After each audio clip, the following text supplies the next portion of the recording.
I have also submitted the submissions. It is CMA 8300, and there is another booklet that I was able to prepare today that I would be submitting during the course of the arguments. 19 निकलवा दी जी। Malad, I would, Your Lordship, the case law is very well known. I would not go into the case law details. I have mentioned arguments, but I would touch upon the broad-based thing, and I'm grateful to Your Lordship in saying that we have to go by the letter of the Constitution. The Constitution is very clear. I am confident that I may be able to convince Your Lordships that by reading the Constitution itself, we may be able to find an answer whether this is a valid law or it is not a valid law. So in essence, Your Lordship, the question that was asked is about legislative competence. Now, legislative competence has two parts, and in fact, in the we haven't asked you any question. We haven't asked to the previous council. Go leave it for them. You argue your case as you want to. This is a legal question that I would say. It has a process, whether there is a legislative competence, and even if they have the legislative competence, whether the content of the legislation are within the framework of the Constitution. And then the third question, of course, in the light of the provisions of Article 191 would apply, because 191, and I would like to read those provisions also, does not places a further requirement that even if a law is passed, Your Lordships have to implement that law, because it says, subject to Constitution and law, the Supreme Court may make the rules. So that is something I believe is, which is missing in the Constitution. However, Your Lordship, first of all, the maintainability questions, very briefly, there are 3 points which are relevant for maintainability. The first is that it touches upon the judicial functioning of the Honorable Supreme Court.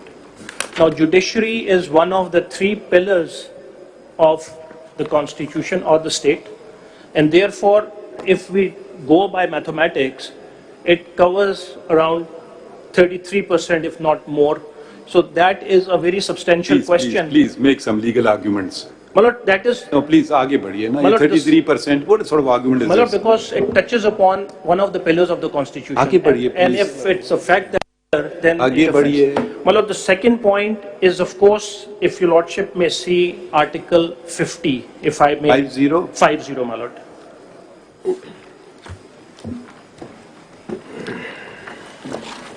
And these points, Malad, I am trying to show to Your Lordship that there is a very serious questions which are to be considered. 50 defines the Majlis-e-Shura. Can you what point you are making before we start reading something at random? This is on the maintainability of the petition.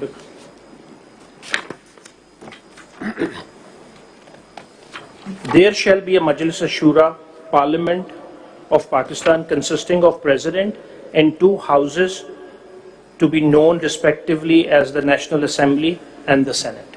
Now, Malad, the submission is that this bill was sent to the President for assenting. The President, as a part of the Parliament, raised an objection to this thing, and there was a press release. The President... Please argue your petition. Malad, that is... Which ground is this? Malad, that is... Where have you stated this in Malad, on the legislative competence... Where have you stated all these things? Malad, this is an elaboration of my arguments that... No, you cannot argue something factual which we don't know about. Malad, I have a paper book that Your Lordship would be submitting now, because there was a press release, and this is press release. Malad, I would, if Your Lordship is not convinced on that, I would say it's not a question of convince. I don't think it's any sort of argument. Malad, the reason why I'm submitting this is that even within the Parliament itself, there is a dispute whether this law could be passed by the Parliament, because the presidential... Suppose we agree or disagree, what difference will it make? My Lord, because it would give your Lordship the thing that this is a very serious matter which has to be considered by your Lordship, because the Parliament itself is debating and discussing whether they have the legislative power or not. And President is the head of the Federation. So when the President is saying, and part of... He told you. He told you. My Lord, it is the record, my Lord. No, no, which record? My Lord, Before this us? is the press release issued by, my Lord, this is... Before us, which page is it? My Lord, If he's told you something privately, well, that's good for you. My Lord, this is the paper book that I have prepared. अब आप बताएं ना, record पे रखिए, बताएं ना, ये आप नहीं हम कुछ नहीं लेंगे आपसे, ऐसे उठा करके कागज आप दे रहे हैं, ये कोई तरीका नहीं है फाइलिंग करने का। मतलब ये अभी नहीं, हम नहीं लेंगे, सॉरी, ये बिल्कुल जो मर्जी आप अगर कोई लीगल आर्गुमेंट दे रहे हैं, कोई बुक से कॉपी दे रहे हैं, जैसे चौधरी साहब से सीखिए, उन्होंने बुक्स का हवाला दिया जो उन्होंने मुंजमद कर दी। मैंने 3-8 Irfan sahab please argue the case. मतलब I would go to 184. Ji.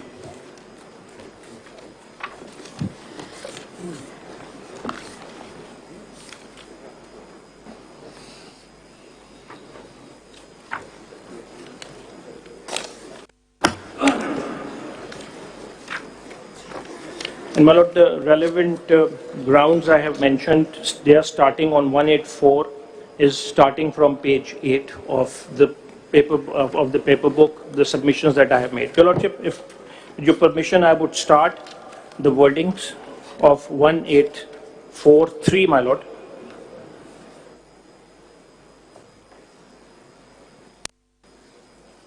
My Lord, the relevant part is, without prejudice to the provisions of Article 199, the Supreme Court shall, if it considers that a question of public importance with reference to the enforcement of any of the fundamental rights referred by Chapter 1 of Part 2 is involved, have the power to make an order of the nature mentioned in the said article.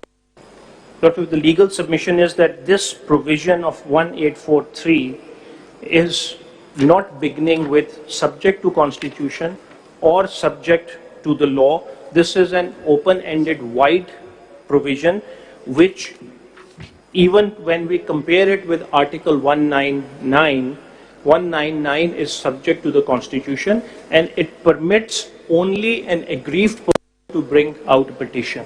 Whereas 1843 does not places any restriction that a person who comes to this honorable court be an aggrieved person. And Lordship, the second important point on reading 1843 is that it talks about the Supreme Court shall. This is a mandatory requirement that it is the Supreme Court by itself. Whereas the legislation that we have challenged has provided for a committee to decide whether they are. So, in essence, what the law is doing, the law is replacing as a first step the Honorable Supreme Court's function and transferring it to a committee which may not even be.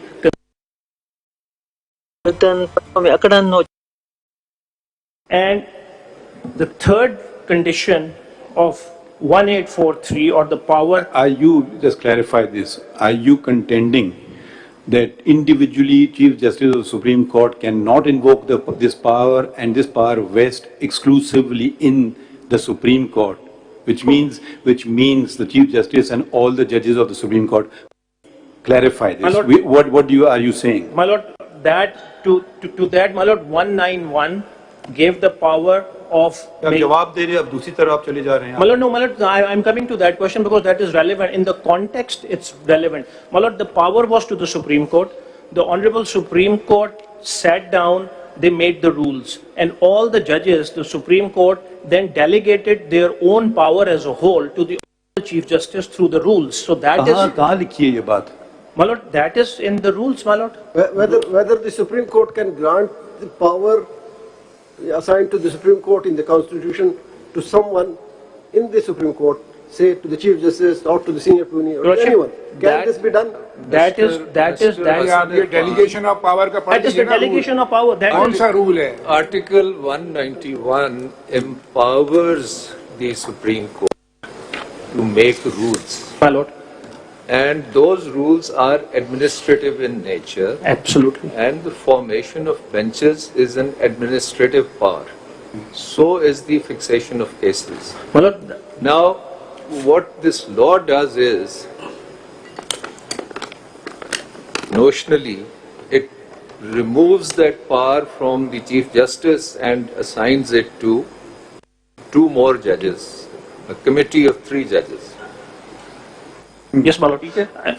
अब इसमें अगर वो delegation का element है तो yes, in exercise of administrative powers, the court can delegate some of the powers to one of the judges, be it the Chief Justice, be it a committee, be it 4 judges, be it 6 judges.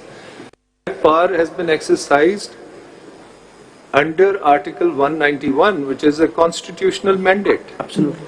So where a constitutional mandate empowers the Supreme Court to make rules, those have a certain sanctity attached to them.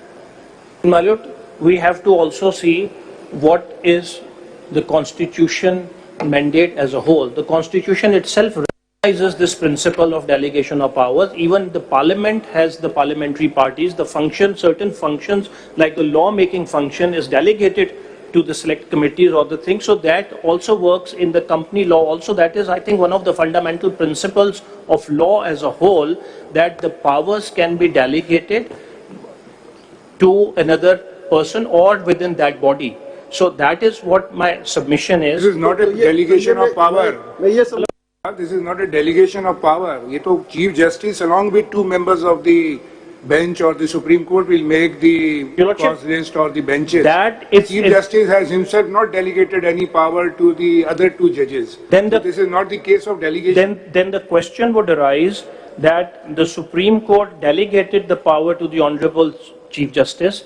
Now, whether this Honorable Supreme Court itself as a whole can draw or replace those powers, or the Parliament can do that. The Parliament cannot do that. Is it your argument that Article 191 does not delegate this